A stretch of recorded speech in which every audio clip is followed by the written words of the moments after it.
Hello bachcho, welcome back to my channel Bansal Biology. In today's video we are going to see about pollen pistil interaction. Till now we have seen about the pollination. So once the pollination is done, it's the guarantee that the pollen will reach to the right pistil. What that mean is if the pollen is going with the air, अगर pollen जो है वो air के साथ जा रहा है तो air उस pollen को किसी भी flower पे drop कर सकती है. ऐसे तो है नहीं कि उसी species के specific flower पर ही उसको छोड़ेगी. हवा के साथ तो pollen कहीं पर भी जा सकता है. सिमिलरली एक ऐसी कंडीशन भी हो सकती है कि पोलन जो है पिस्टल पे सेम फ्लावर के पिस्टल पे ही गिरा, लेकिन वो दोनों सेल्फ कंपैटिबल ही नहीं है. तो ऐसा क्या होता है कि पोलन और पिस्टल इंटरैक्ट करते हैं और तभी पोलन ट्यूब की जो है फॉर्मेशन होती है. क्यों पोलन जो है किसी भी फ्लावर पे जाने के बाद पॉलिनेशन हो तो जाती है लेकिन फर्टिलाइजेशन नहीं हो पाती है. इसके रीजन क्या है? If we see that the number of that a huge number of pollen grains are released. Huge number of pollen grains are released, but only few fertilization occurs. Why so? What is the reason behind that? There are two reasons. That first reason is that pollen grain has reached to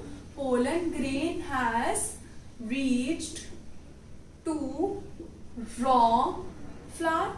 That the flower that it has reached is wrong. It is not of its own species. Or the second reason can be self incompatibility. That even if the pollen has reached to the same stigma, but there is incompatibility, like that in same flower, like that occurs in the same flower. For example एक ही flower है और उसी का ही जो anther से pollen grains उसी के stigma पे गिरे, लेकिन उनमें सेल्फ कंपैटिबिलिटी ही नहीं है, तो सेल्फ फर्टिलाइजेशन हो ही नहीं पाएगा. ठीक है, तो पोलन और पिस्टल इंटरैक्ट कैसे करते हैं? यहाँ पे पोलन ग्रेन जब आता है एक स्टिग्मा के पास, तो how these two interact with each other? These two interact with each other by the chemical communication. They both interact with each other with the help of a chemical communication. This will release some chemical. This also will release some chemical. These both chemicals will interact with each other and stigma will come to know that yes, this is my pollen grain. I will allow it to enter into the flower. Only then the pollen grains can form the pollen tube. Once the stigma is allowed this pollen grain, yes, ये मेरा pollen grain है, मैं allow करती हूँ इसको, उसके बाद ही जो pollen grain है वो क्या कर पाएगा? वो जो है pollen tube को form कर पाएगा. तो उसके बाद क्या होगा? एक बार recognition हो गई. After recognition, what will happen? That pollen tube will be formed. Pollen tube का फॉर्मेशन हो जाएगा और पोलन ट्यूब किस में एंटर कर जाएगी? स्टिग्मा के अंदर एंटर कर जाएगी. क्यों हुआ ये? केमिकल कम्युनिकेशन की वजह से हुआ. अब ये जो पोलन ट्यूब फॉर्म हुई है ये ओव्यूल के अंदर एंटर करेगी, लेकिन ये ओव्यूल के अंदर तीन तरीकों से एंटर हो सकती है. Let's see that. If we consider that this is a structure, this is a rough diagram. If we consider this is the ovule and this is the embryo sac. Okay, so the pollen tube can enter from the three regions. The first, the most common thing is that it enter into the ovule through the micropyle region. So it will enter through the micropyle region. Okay, the first probability. The second can that it enters through the chalaza region. It enters through the chalaza region. And the third is that it enters through the integument. It enters through the integument. So there are three ways through which pollen tube enters into ovule. The first one is through micropyle region. The second one is through chalaza region and the third one is through integument. अगर जो pollen tube है वो micropyle reason से enter हो रही है तो उसको हम क्या बोलेंगे, उसको हम बोलते हैं पोरोगैमी। उसको हम क्या बोलेंगे, पोरोगैमी, पोरो एंड गैमी। अगर चलाजा से हो रही है तो चलाजोगैमी, और अगर इंटेग्यूमेंट से हो रही है तो mesogamy. Porogamy, chalazogamy and mesogamy. Gamy gamy same है, सिर्फ आगे का वर्ड याद रखना है, ठीक है। तो ये किस में एंटर हो गई, ओव्यूल के अंदर एंटर होगी। अब बात आती है कि ये एम्ब्रियो सैक में कहां से एंटर होगी। तो हमेशा जो पोलन ट्यूब है, याद रखना, हमेशा पोलन ट्यूब माइक्रोपाइल रीजन से ही एंटर होगी एम्ब्रियो सैक में। ओव्यूल में 3 जगह से एंटर हो सकती है, लेकिन एम्ब्रियो सैक में कहां से होगी, हमेशा ही माइक्रोपाइल रीजन से।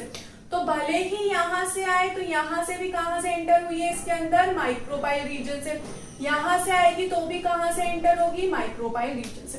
तीनों ही केसेस में हमेशा स्टार मार्क पॉइंट है कि हमेशा always pollen tube will enter in embryo sac. किसमें, एम्ब्रियो सैक में, from micropylar end. Always from the micropylar end it will be enter into the embryo sac. उसके बाद क्या होगा, once it has entered into the embryo sac में इसकी entry को कौन हेल्प करवाता है, पायरिफॉर्म apparatus, फीलिफॉर्म apparatus, और we can say what, embryo sac में जो सिनर्जिड सेल्स प्रेजेंट है वो हेल्प करते हैं। तो उसका गाइड कौन करता है, इसको गाइड करते हैं, गाइड कौन करता है, filiform apparatus of synergid cell.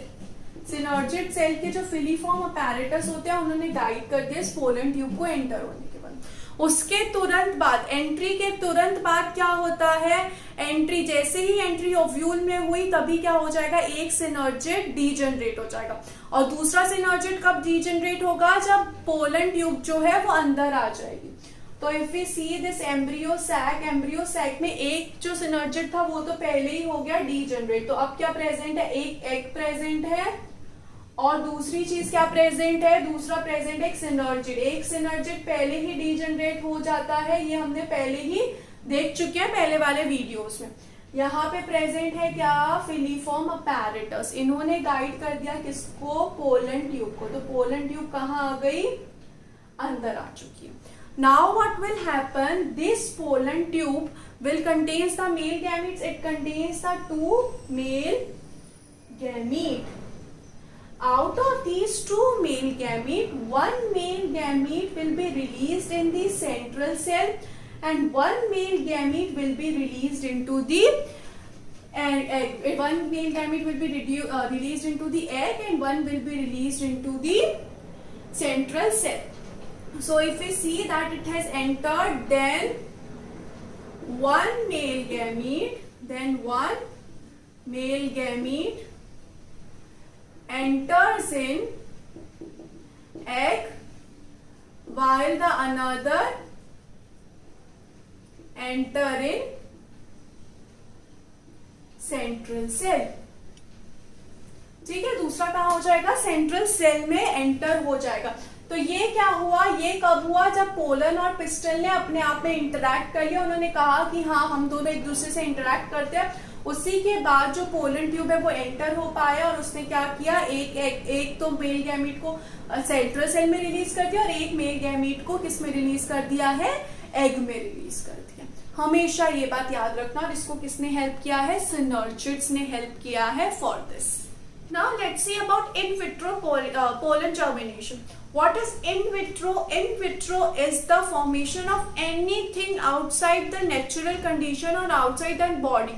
Like in this case, we are forming the pollen germination. We are doing the pollen germination in the laboratory. हम कहाँ कर रहे हैं, लैब में कर रहे हैं pollen germination.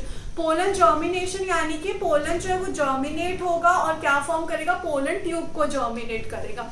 तो यहाँ पे इन विट्रो का मतलब क्या होता है कि हम लैब में कर रहे हैं पोलन जर्मिनेशन यानी कि पोलन ट्यूब का फॉर्मेशन। किसका फॉर्मेशन, पोलन ट्यूब का फॉर्मेशन। तो इसमें क्या होगा, इसमें हमें कुछ सॉल्यूशन चाहिए होगा तभी पोलन का जर्मिनेशन हो सकता है। नहीं तो ऐसे ही तो हो नहीं पाएगा। तो हम क्या करेंगे, हम पोलन को डस्ट करेंगे ऑन अ पेट्री प्लेट और ऑन अ ग्लास स्लाइड। एक ग्लास स्लाइड या पेट्री प्लेट पे हमने क्या कर दिया, पोलन को डस्ट कर दिया।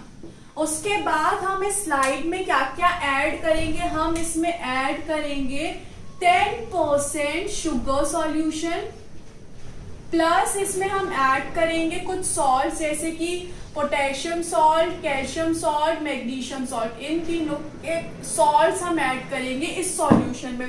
ये क्यों हमने ऐड किया इस पेट्री प्लेट में, क्योंकि ये जब ये सारी चीजें प्रेजेंट होगी तभी क्या कर पाएगा, पोलन जो है वो जर्मिनेट कर पाएगा, नहीं तो पोलन जर्मिनेट नहीं कर पाएगा।